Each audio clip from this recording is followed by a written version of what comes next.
Morning friends. આપણે એક અલગ રીતે સોશિયલ સાયન્સને વિભાજિત કરી અને જોઈએ કે સોશિયલ સાયન્સ કેવી રીતના ડિવાઈડ કરવામાં આવેલું છે.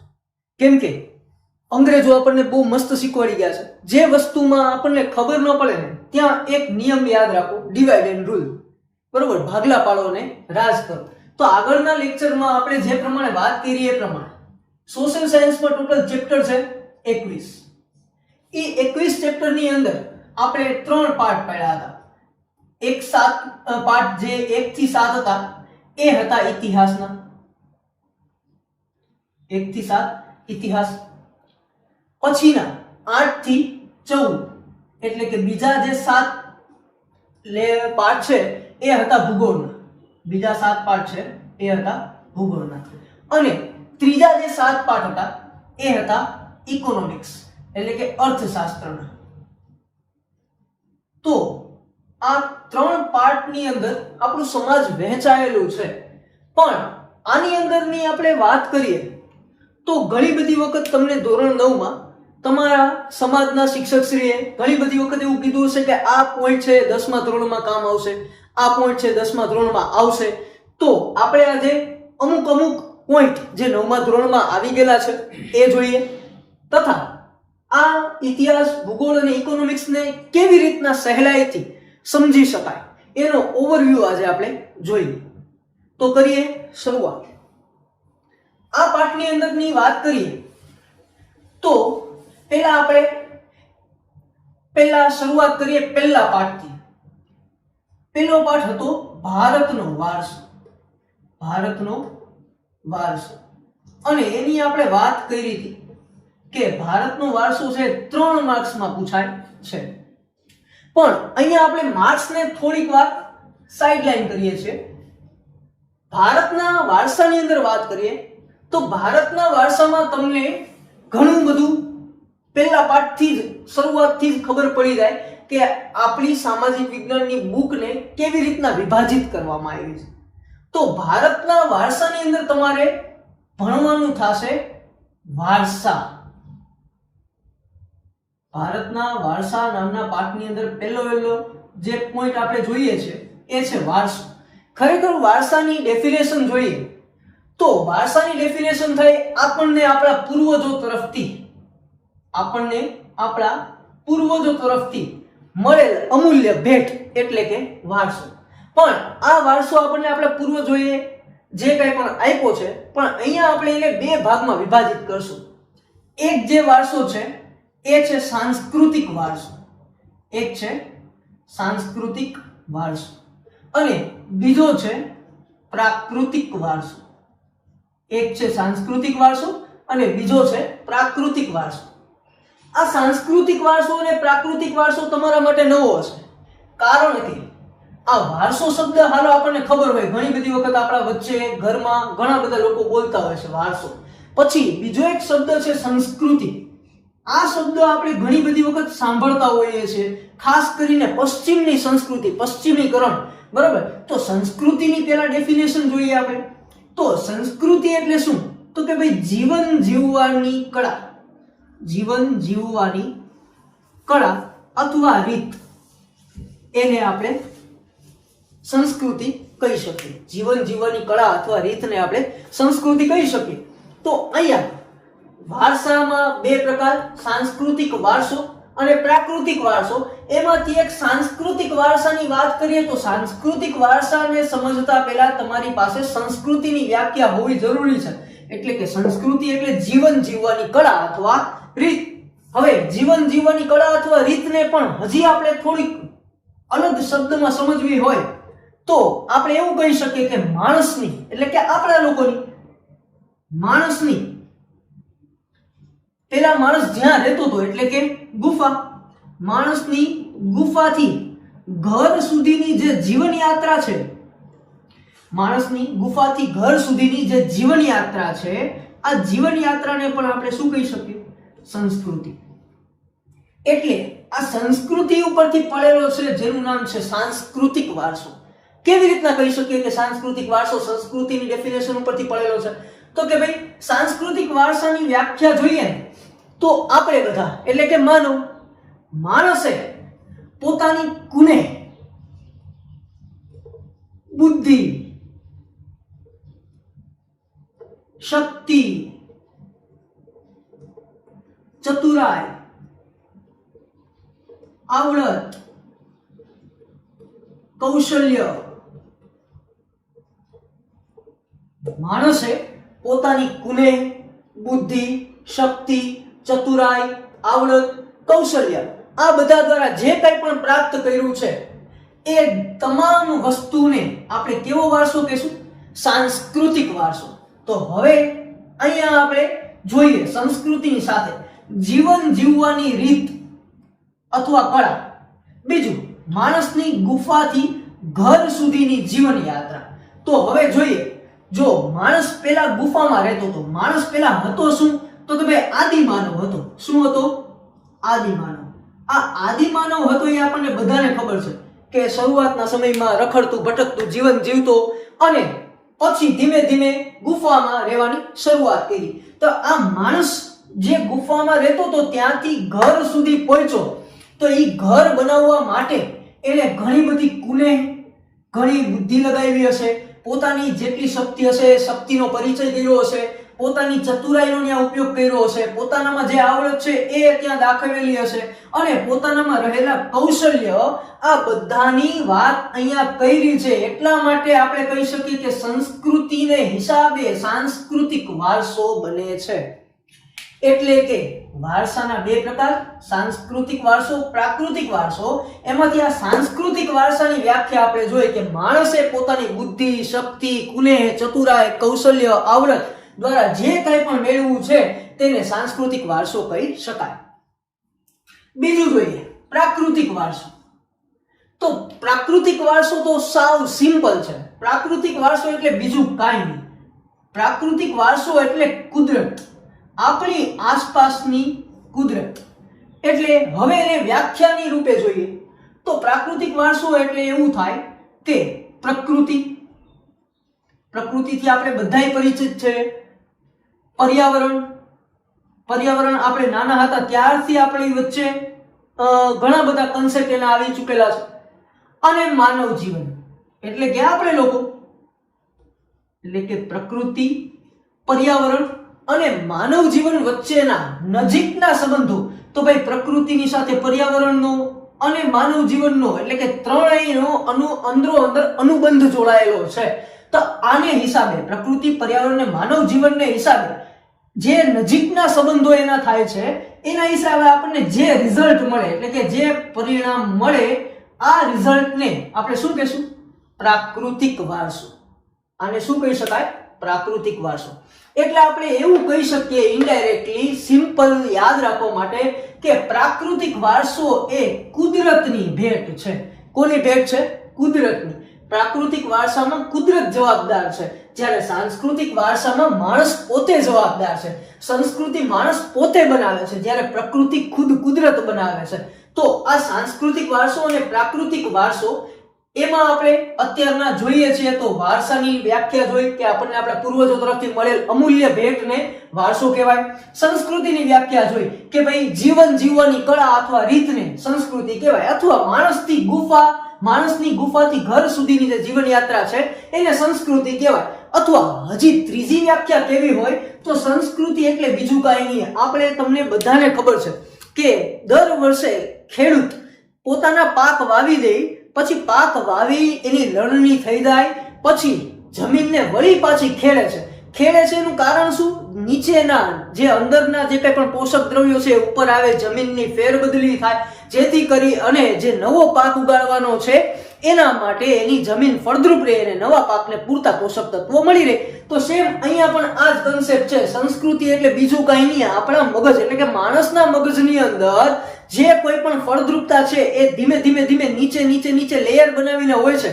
તો માણસના મનનું ખેડાણ કરવું એટલે સંસ્કૃતિ કહેવાય. એટલે માણસના મનનું ખેડાણ. મનનું ખેડાણ. એટલે આનો મતલબ એવો થાય કે માણસના મનની અંદરથી નવા વિચારો આવે, નવું કંઈક કરતો થાય, એટલા માટે જે બને એને સંસ્કૃતિ કહેવાય. અને સંસ્કૃતિને આપણે અહીંયા જોઈએ જીવન જીવવાની કળા અથવા રીત, એટલે ધ વે ઓફ લાઈફ આવું કહી શકીએ આપણે. બરાબર, તો સંસ્કૃતિની વાત કરીએ ને હજી એક કન્સેપ્ટ જોઈએ તો આપણા જે કંઈ પણ પૂર્વજો છે એ ધોતિયું પહેરતા, બરાબર, ત્યાંથી અત્યારના આપણે જીન્સ પહેરીએ છીએ ત્યાં સુધીની જીવન યાત્રાને પણ આપણે સંસ્કૃતિ કહી શકીએ 100%. અને હવે આના ઉપરથી જે વારસો પડ્યો એનું નામ હતું સાંસ્કૃતિક વારસો, જેની વ્યાખ્યા જોઈ કે ભાઈ માણસે એટલે કે આપણે સૌએ જે પોતાની બુદ્ધિ, શક્તિ, ચતુરાઈ, આવડત, કૌશલ્ય દ્વારા જે કંઈ પણ પ્રાપ્ત કર્યું છે તેને આપણે સાંસ્કૃતિક વારસો કહી શકીએ. બીજું પ્રાકૃતિક વારસો. પ્રાકૃતિક વારસો એટલે આપણે કીધું એ પ્રમાણે કે કુદરત, બરાબર, પ્રાકૃતિક વારસો એટલે કુદરત, એટલે કે પ્રકૃતિ, પર્યાવરણ અને માનવ જીવન વચ્ચેના નજીકના સંબંધોનું પરિણામ, એટલે તમને શું કહેવા મળશે? પ્રાકૃતિક વારસો. તો હવે અહીંયાથી આપણે થોડોક જે રસ્તો છે એને ડાયવર્ટ કરીએ છીએ. આપણે પાઠ પહેલાનું નામ લખ્યું હતું એનો પરિચય લીધો નથી, પણ અહીંયાથી આપણે થોડુંક જેમ રસ્તાની વચ્ચે ડાયવર્ઝન હોય છે એવી રીતના અહીંયા પણ આપણે થોડુંક ડાયવર્ઝન લઈ અને બીજા રસ્તા તરફ જઈ રહ્યા છીએ. કારણ કે તમને જે સોશિયલ સાયન્સના ચેપ્ટર છે એ કેવી રીતના ખબર પડશે કે એની અંદર શું કન્સેપ્ટ છે એના માટેની વાત કરવાની છે. તો અહીંયા આપણે લખ્યું હતું કે વારસા બે પ્રકારના, એક સાંસ્કૃતિક અને એક પ્રાકૃતિક. સાંસ્કૃતિક અને પ્રાકૃતિક. આગળના ભાગમાં આપણે જોયું કે ભાઈ 21 પાઠ છે, 3 ભાગમાં વહેંચાયેલું છે, ઇતિહાસ, ભૂગોળ અને ઇકોનોમિક્સ. તો અહીંયા આપણે સાંસ્કૃતિક વારસાની વાત કરીએ અને પ્રાકૃતિક વારસાની વાત કરીએ તો સાંસ્કૃતિક વારસાની વાત કરીએ એટલે આપણું જે આખો ઇતિહાસના 7 પાઠ છે, ઇતિહાસના 7 પાઠ એટલે કે તમારો સાંસ્કૃતિક વારસો થશે. શું થશે? સાંસ્કૃતિક વારસો. તમે પાઠના નામ જોશો તો જો પહેલો પાઠ હતો ભારતનો વારસો, પછી બીજા પાઠથી સીધું ટાઇટલ બદલાઈ જાય છે, ભારતનો સાંસ્કૃતિક વારસો, પરંપરાઓ, હસ્તકલા અને લલિત કલા. તો એનો મતલબ શું થયો કે માણસે પોતાની બુદ્ધિ દ્વારા, હાથ દ્વારા એટલે કે હસ્તકલા અને લલિત એટલે મનની અંદરથી જે કંઈ પણ નીકળી છે એવી બધી કલાઓ એટલે કે સાંસ્કૃતિક વારસાનો ઉપયોગ કરે છે. ત્રીજો પાઠ તમે જોયો છે કે ભાઈ ભારતનો સાંસ્કૃતિક વારસો શિલ્પકલા અને સ્થાપત્ય કલા. તો શિલ્પ છે અને સ્થાપત્ય છે એ બંને પણ સંસ્કૃતિ દ્વારા જ જન્મેલા છે. ચોથો પાઠ જોયો કે ભારતનો સાહિત્યિક વારસો. તો ત્યાં તમે અલગ અલગ કવિઓ એટલે કે કેવા કે તો જે કે આપણે જોઈએ તો શરૂઆતમાં નરસિંહ મહેતા, પ્રેમાનંદ, ભાલણ, મીરા, નાકર આવા બધા ઘણા બધા કવિઓ છે. પછી મહાભારતનો અત્યારના સમય ચાલે છે, રામાયણ અત્યારના તમે લાઈવ જોઈ રહ્યા છો, તો એ બધું સમય ચોથા પાઠમાં તમને જોવા મળશે, જે પણ એક સંસ્કૃતિની જ વાત છે. પછી 5મા પાઠની વાત કરીએ તો આપણે જે કાંઈ પણ ઋષિ મુનિઓ શરૂઆતના સમયમાં જે આપણને કહી ગયા છે એ બધી વાત કરવાની છે. એટલે કે 5મા પાઠની અંદર તમારે જોવાનું થશે ધાતુ વિદ્યા, શિલ્પકલાની કેવી રીતના એ લોકો કંડારતા, એના માટે કેવા કેવા પ્રકારની ધાતુઓ ઉપયોગમાં લેતા, કેવું કેવું મિશ્રણ બનાવતા. પછી વાસ્તુ વિદ્યા છે, પછી ખગોળ માટેનું જે કંઈ પણ જ્ઞાન છે, ખગોળ જ્ઞાન. પછી આપણે વાસ્તુશાસ્ત્ર જેને કહીએ છીએ, આવી બધી વસ્તુ 5મા પાઠમાં એડ થવાની છે. અને 6થા પાઠમાં ભારતના સાંસ્કૃતિક વારસાના સ્થળો જે કંઈ પણ છે, જેમ કે આ વખતેની જ વાત કરીએ તો આ વખતેની વાતમાં આપણને કીધું હતું કે ભાઈ 500 રૂપિયાની નોટમાં જે ચિત્ર આપેલું છે તેના વિશે માહિતી આપો. તો 500 રૂપિયાની નોટમાં લાલ કિલ્લાની માહિતી આપેલી છે, ફોટો લાલ કિલ્લાનો આપેલો છે, તો એના વિશેની માહિતી, મતલબ કે એ પણ આપણો સાંસ્કૃતિક વારસો છે. એટલે આપણે ઇનડાયરેક્ટલી એવું કહી શકીએ કે આપણા સમાજની અંદર સાંસ્કૃતિક વારસાની વાત કરીએ તો ચેપ્ટર 1 થી 7 એટલે કે તમારો સાંસ્કૃતિક વારસો થશે. એટલે જો તમને સંસ્કૃતિ અને સાંસ્કૃતિક વારસાની વ્યાખ્યા આવડી ગઈ એટલે ચેપ્ટર 1 થી 7 સાવ સહેલા છે સમજવા, બરાબર. એટલે અહીંયા 1 થી 7 જે છે એ ઇતિહાસ તમને જોવા મળશે. પછી આપણે વાત કરી પ્રકૃતિની એટલે કે કુદરતની. તો પ્રાકૃતિક વારસાની વાત કરીએ ને તો પ્રાકૃતિક વારસામાં તમે બધા સમજી જ ગયા હશો કે આપણે શેની વાત કરવાના છીએ.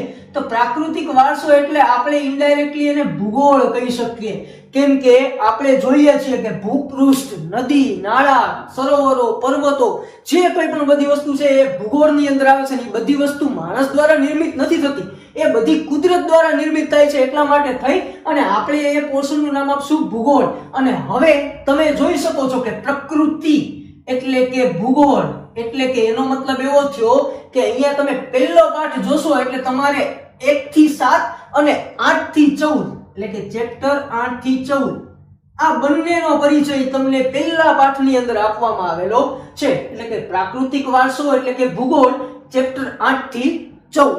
એટલે અહીંયા આપણે જોયું વારસો, સાંસ્કૃતિક વારસો અને પ્રાકૃતિક વારસો. સાંસ્કૃતિક વારસો એટલે ઇતિહાસ એટલે કે ચેપ્ટર 1 થી 7 અને પ્રાકૃતિક વારસો એટલે કે ભૂગોળ એટલે ચેપ્ટર 8 થી 14. અને હવે આપણે વાત કરીએ કે ભાઈ ઇતિહાસ ને ભૂગોળ તો જોઈ ગયા, પણ પાછળના જે ઇકોનોમિક્સ ના ચેપ્ટર છે એનું શું? તો કે ભાઈ માણસ, કુદરત ના જે કંઈ પણ તત્વો છે એને પોતાની સંસ્કૃતિ વડે જે કંઈ પણ અલગ અલગ એના ઉપર પ્રક્રિયા કરશે તો એના હિસાબે એ જે કંઈ પણ મળે છે, પણ આ બધી પ્રક્રિયા કરશે એનું મેઇન રીઝન શું? તો એનું મેઇન જે કંઈ પણ કારણ છે એ છે આર્થિક ઉપાર્જન. શું છે? આર્થિક ઉપાર્જન. એટલે એનો મતલબ એમ થયો કે તમારો ઇકોનોમિક્સ નો પોર્શન છે એ આ બે દ્વારા નવો નિર્મિત થાય છે એવું કહી શકાય. કે જો સંસ્કૃતિ નો હોત, જો પ્રકૃતિ નો હોત તો અર્થની કઈ જરૂર પડત નહીં, એટલે કે ઇકોનોમિક્સ ની જરૂર પડત નહીં. પણ અહીંયા સંસ્કૃતિ અને પ્રકૃતિ બંને દ્વારા જે ઉપયોગમાં લઈ અને આર્થિક ઉપાર્જનની પ્રક્રિયા કરવામાં આવે છે એટલે જ તમારો પોર્શન થશે ઇકોનોમિક્સ. અને આ ઇકોનોમિક્સ છે એ રહેશે તમારું 15 થી 21 પાઠ. 15 થી 21 પાઠ. હવે તમે અહીંયા થોડીક વાત અલગથી જોઈએ તો અહીંયા તમારે ઇકોનોમિક્સના ચેપ્ટરની અંદર થોડું ઘણું નાગરિક શાસ્ત્ર એટલે 9મા ધોરણમાં તમે જે કંઈ પણ ભણ્યા છો એમાંથી થોડું ઘણું નાગરિક શાસ્ત્ર અહીંયા એકાદ બે પાઠમાં થોડાક પોઈન્ટ યાદ રાખવા જોશે. અમુક જે કંઈ પણ આર્ટિકલ છે એટલે કે જે આર્ટિકલો અનુસૂચિત જાતિ માટેની છે, જનજાતિ માટેની છે, અમુક સામાન્ય જોગવાઈઓ છે, એવું બધું અહીંયા જોવાનું થશે. બાકીનું બધું જે બધી વસ્તુઓ છે એ તમારે સમજવામાં સહેલી રહેશે. પણ કેવી રીતે?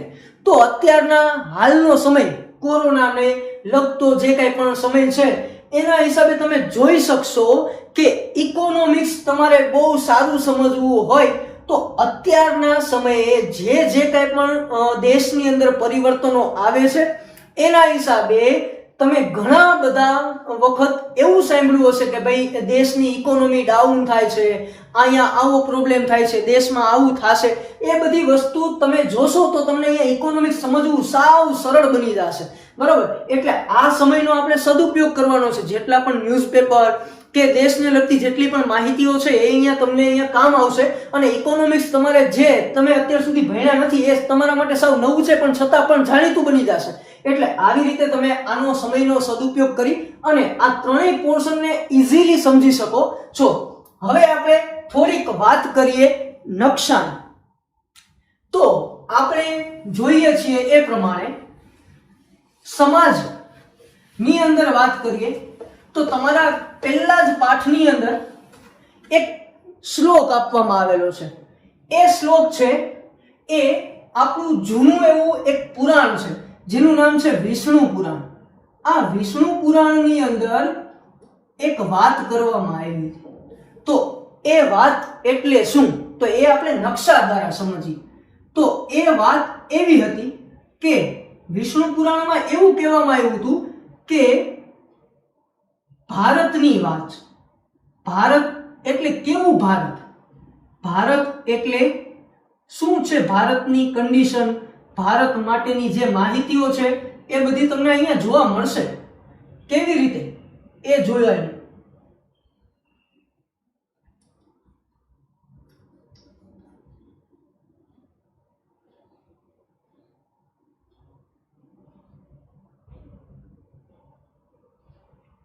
હવે વિષ્ણુ પુરાણ ગ્રંથની અંદર તમને કહેવામાં આવ્યું છે કે ભારત કઈ જગ્યાએ કેવી રીતના વહેંચાયેલો છે, ક્યાં આવેલો છે, એનું સ્થાન કેવું છે, એ બધી વાત અહીંયા કરવાની છે. તો ભારતની વાત વિષ્ણુ પુરાણમાં એવી કહેવામાં આવી છે કે હિન્દ મહાસાગર. તો આપણને બધાને ખબર છે કે હિન્દ મહાસાગર ક્યાં છે. ધોરણ 9 માં આપણે બહુ સારી રીતના સમજી ગયા હતા. કેમ કે આ મુદ્દો ધોરણ 9 માં એવો એક ક્વેશ્ચન બનીને આવ્યો હતો કે ભારતનું સ્થાન હિન્દ મહાસાગરના શીર્ષ સ્થાને છે, સમજાવો. અથવા હિન્દ મહાસાગરમાં ભારતનું સ્થાન મોકાનું છે, સમજાવો. આવો 9મા ધોરણમાં એક ક્વેશ્ચન તમને જોઈ ગયા હશો. તો આ હિન્દ મહાસાગરના ઉત્તરે, તો હિન્દ મહાસાગરના ઉત્તરે કોણ છે? ભારત. પછી વિષ્ણુ પુરાણમાં એવું કહેવામાં આવ્યું છે કે હિમાલયની ગિરિમાળાઓની દક્ષિણ. તો હિમાલયની ગિરિમાળાઓ આપણને બધાને ખબર છે કે અહીંયા ઉપર જમ્મુ કાશ્મીર થી લઈ અને અહીંયા 7 સિસ્ટર સ્ટેટ સુધી આગળ વધે છે. તો આ હિમાલયની ગિરિમાળાઓ છે એની દક્ષિણે આવેલો પણ દેશ એટલે કયો છે? ભારત. તો એનો મતલબ એમ થયો કે તમારે પહેલા પાઠથી નકશો સમજવો પડે. તો નકશો સમજવો બહુ ઇમ્પોર્ટન્ટ છે, કેમ કે તમારા સમાજની અંદર તમને એ 4 માર્ક રોકડા પૂરેપૂરા આપી દેવાનું છે. અને નકશામાં મેઇન વસ્તુ એ છે કે આ નકશો તમે એક વખત યાદ રાખી લો, એક વખત પ્રેક્ટિસ કરી લો, પછી તમને નકશામાં કઈ પ્રોબ્લેમ થાય નહીં. પણ નકશો એક વખત યાદ રાખવો જરૂરી છે. નકશા દ્વારા તમે પૂરેપૂરા માર્ક્સ મેળવી શકો છો. તો નકશાની વાત કરીએ આપણે, તો નકશા માટે સાવ ઈઝી વે છે, કાંઈ નથી, બસ ખાલી પ્રેક્ટિસની જરૂર છે અને પ્રેક્ટિસ કરશો એટલે આપોઆપ બધું થઈ જશે. તો આ ભારત છે, ભારત વિશેની માહિતી તમને પહેલા પાઠમાં જે પણ આપવામાં આવ્યું છે એમાં એવું પણ કહેવામાં આવ્યું છે કે ભારતના થોડાક નામ છે. જેમ કે કેવા? તો કે ભાઈ ભારતને ભારત વર્ષ કહેવામાં આવે છે. શું કહેવામાં આવે છે? ભારત વર્ષ. બીજું, ભારતને આર્યવર્ત કહેવામાં આવે છે, આર્યવર્ત કહેવામાં આવે છે. ભારતને ભરતખંડ કહેવામાં આવે છે, ભારતને ભરતખંડ. ભારતને જંબુદ્વીપ પણ કહેવામાં આવે છે, ભારતને જંબુદ્વીપ પણ કહેવામાં આવે છે. પણ એક વાત આપણને અહીંયા બધાને ખબર છે, એક વાર્તા જે આપણે ઘણા બધા સમય પહેલા ભણી ચૂક્યા હતા, ક્યાંક ને ક્યાંક સાંભળી હતી કે ભરતખંડ. આ ભરતખંડ શું કામ કહેવાનું? તો બધાને યાદ છે કે એક સમયની વાત છે, દુષ્યંત અને શકુંતલા નામના જે કંઈ પણ બે વ્યક્તિઓ જે પતિ પત્ની હતા એ ભારતની અંદર રહેતા હતા એવી આપણને ખબર છે. આ ભારતની સત્ય ઘટના છે એવું બધા લોકો કહે છે, પણ એ દંતકથા કહી શકાય. તો એ દુષ્યંત નામના રાજા અને શકુંતલા નામની જે રાણી, આ બંનેના પુત્રનું નામ હતું ભરત. અને ઈ ભરત એટલે કેવા ભરત? તો કે એક વખતની વાત છે, એ ભરત છે એ જંગલમાં એના પપ્પાની સાથે એટલે કે દુષ્યંત રાજાની સાથે અને શકુંતલા દેવીની સાથે વન વિહાર કરતા હતા. હવે એમાં બરોબર સિંહના બચ્ચાને એને જોયું. સિંહના બચ્ચાને જોયું તો સિંહના બચ્ચા પાસે જઈ એનું મોઢા પાસે મોઢું એના હાથમાં પકડી અને સિંહના બચ્ચાને કહે છે કે ઉઘાડ તારું મોઢું, મારે તારા દાંત ગણવા છે. આવી વાત કરતા ભરત નામના જે વ્યક્તિ હતા એના નામ ઉપરથી પડ્યું હતું ભરતખંડ. તો આ બધા નામ તમારે જોવાના થશે. જે પણ ભારતના લોકો માટે ભારતીયો એટલે કે ભારતીય સંતાન છે આવી વાત કરવામાં આવી હતી, એ બધી વાતને આપણે પહેલા ચેપ્ટરમાં જોશું. પરંતુ અત્યારના આપણે પરિચય લઈએ ભારતનો. તો ભારતની અંદર આપણને બધાને ભારતને સમજવા માટે પહેલા એના રાજ્ય કઈ જગ્યાએ છે એ સમજી જશો એટલે તમને સમાજ ભણવું બહુ ઈઝી રહેશે, બહુ સરળ બની જશે. અને ભારતના રાજ્યની વાત કરીએ તો બધા બસ વ્યવસ્થિત અહીંયા એક વખત ધ્યાન આપી દેશો એટલે વાંધો નહીં આવે. ભારતની વાત કરીએ તો ભાઈ પહેલા તો આપણે આપણા ઘરથી જ શરૂઆત કરવી જોઈએ, એટલે કે ગુજરાત. પહેલું રાજ્ય એટલે કયું છે? ગુજરાત. ગુજરાતની વાત કરીએ એની ઉપર એક રાજ્ય છે જે ભારતનું સૌથી મોટું વિસ્તારની દ્રષ્ટિએ રાજ્ય છે, જેનું નામ છે રાજસ્થાન.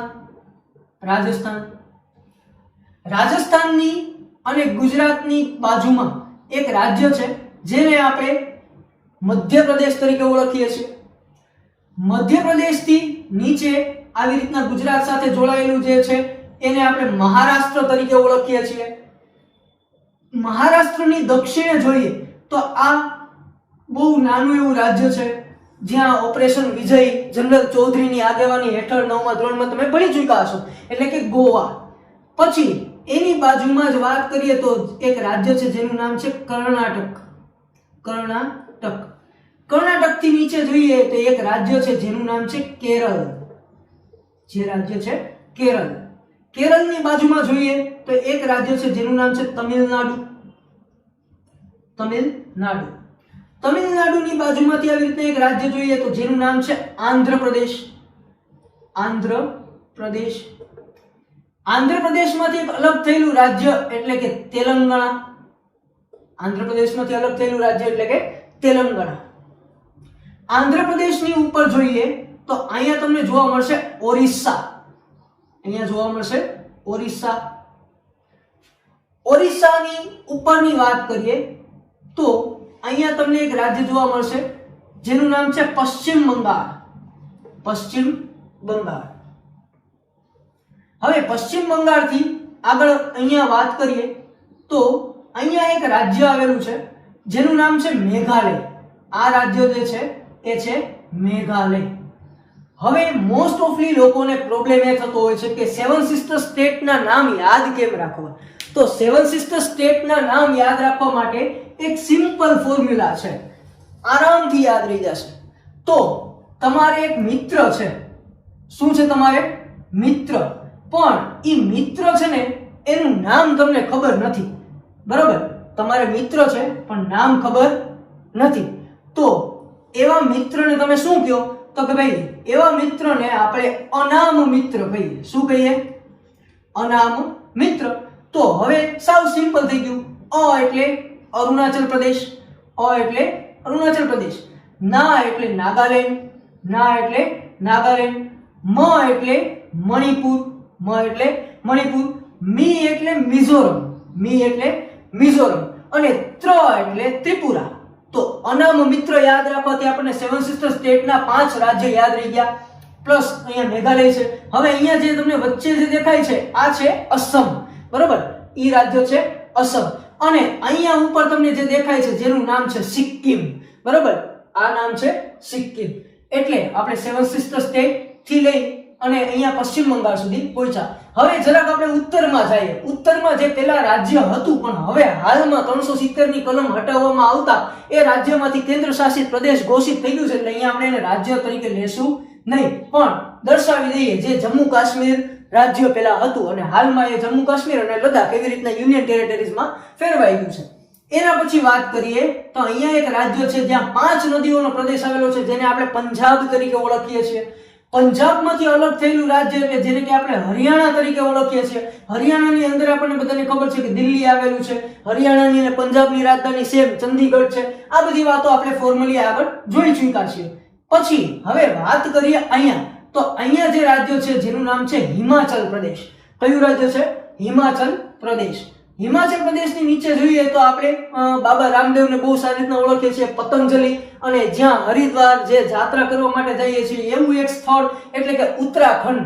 હવે હિમાચલ પ્રદેશની નીચે આવશે ઉત્તરાખંડ. ઉત્તરાખંડની નીચે આપણે અહીંયા જોઈએ તો અહીંયા એક રાજ્ય આવશે જેનું નામ છે યુપી. કયું રાજ્ય હશે? યુપી.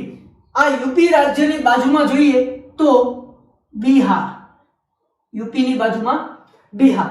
અને બિહારમાંથી અલગ થયેલું રાજ્ય એટલે જે હશે ઝારખંડ. જે બિહારમાંથી અલગ થયેલું રાજ્ય છે એટલે કે ઝારખંડ. અને ઝારખંડની બાજુમાં જે રાજ્ય છે જે એમપી માંથી અલગ થયું હતું એનું નામ છે છત્તીસગઢ. તો આવી રીતે આપણે દરેક રાજ્યનો પરિચય મેળવો. આ બધા રાજ્યો તમને એક વખત યાદ રહી ગયા પછી સમાજ ભણવું બહુ સરળ બની જશે. અસ્તુ.